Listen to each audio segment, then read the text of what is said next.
Hey tubers, Robert 28, 1979. As it is almost 3:15 in the morning. Proof. It's dark as night out here. But little updates here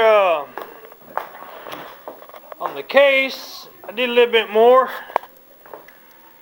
I've got everything set up and get a little closer in there. There's the start of the stacks. They're not identically the same. I'll show you the difference there. Real tight 90 on this side. Then over here on this side, it's real lax 90 there. So it's not going to be permanent as far as exhaust. I'm going to end up having to get some other flanges there. And then I'm going to have total different exhaust made. I'm going to try to have it come off back here and then come out. And that side just kind of kick out just a little bit over that way and then come out. This has got plenty of space here, but this one you see, that spark plug boot is like right next to the exhaust. So, it had like it right there. Allen wrench there. It's welded to the Allen head bolt that was holding the exhaust on. That one stripped out, so I welded it to it. I just fired it up. I'm going to try to fire it up again and mess with the battery charger on, but let's see. Now you got to hold this back.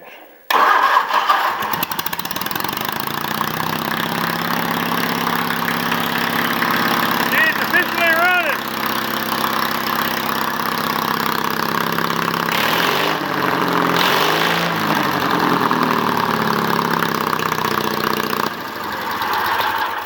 I don't want to run it too long. I don't want the neighbors calling the cops on me or wake my kids up.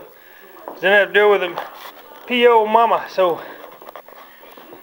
but she's in there. She runs. It functions. I just got to cut the hole in that hood so it'll fit over the breather there. And then I'm going to have to trim the hood back a little bit right here on both sides for the exhaust. Kind of give an example here. Once it goes down all the way, it will hit on the exhaust right here.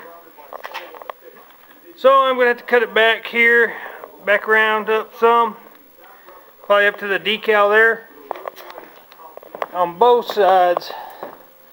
So, and it's just barely, I may have to trim it back even further back here on this side, so it'll clear that bolt there on the intake. But so far, so good. I gotta take this wire off. It don't go to nothing. Dead ground wire is all it is. So I gotta do that. I gotta finish up. Gotta put that plate back on. The ignition switch that was in here would not work with this motor. Which is this one here, because it's only got 4 prongs on the back. I had this one here, which has got a multitude. It's got 6 prongs on it, but it evidently is no good. So I took the one off the Ford and put on here, so it don't have a spot for your lights. It's just straight run, off, start. So, and then the old one, you see the size of that is so small. I'll try to do a side-by-side comparison here. You see that one's bigger, but do a little side-by-side comparison. The camera's not going to show it, but it is smaller than that one. So I had to rim the hole out, so I ain't too worried about it. Whenever I put the loader on it, or build a loader to put on it, I'll mount little brackets on it, and I'll put lights on it, and I'll wire it in, and I'll put a toggle switch on it, which I got the toggle switch, and I've got this weatherproof cover for one. It screws onto it, so save that toggle switch from getting a bunch of water and getting ruined real quick.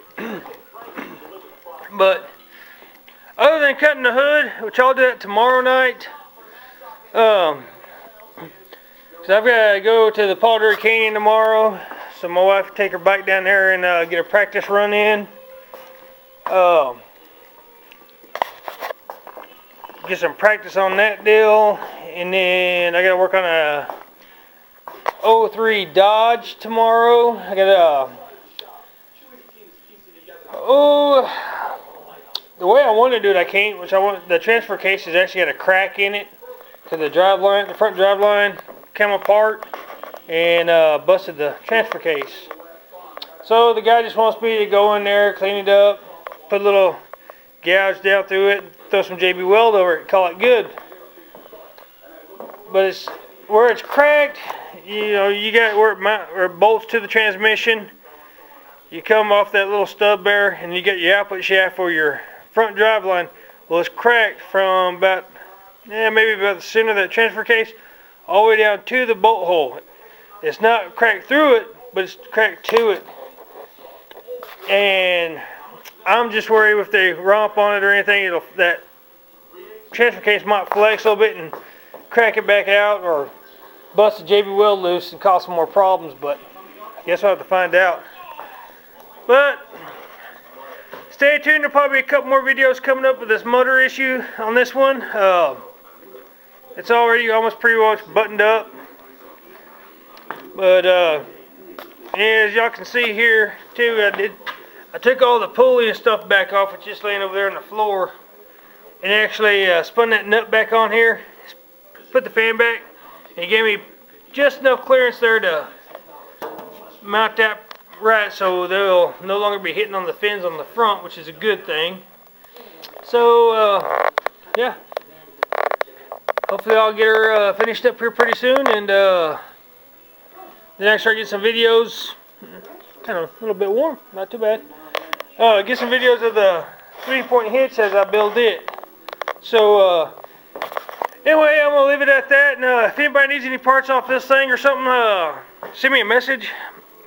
Because otherwise I'm going to let it sit around here for about 2-3 weeks or so. Make sure I don't need nothing else off of it. And then I'm going to load her up and haul her to the scrapyard. So I will be taking the wheels and tires off and keeping all those. The lift cylinder. I'm going to go ahead and pull my toggle switch back out of it.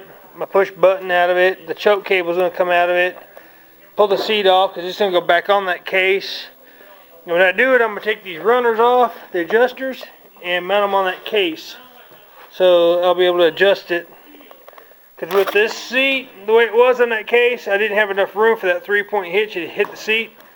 But with the adjusters, it'll put me at the right height. It'll work perfect. So anyways, guys, that's about it for now. So subscribe, rate my videos, comment, and we'll be seeing you guys later. Have a good one.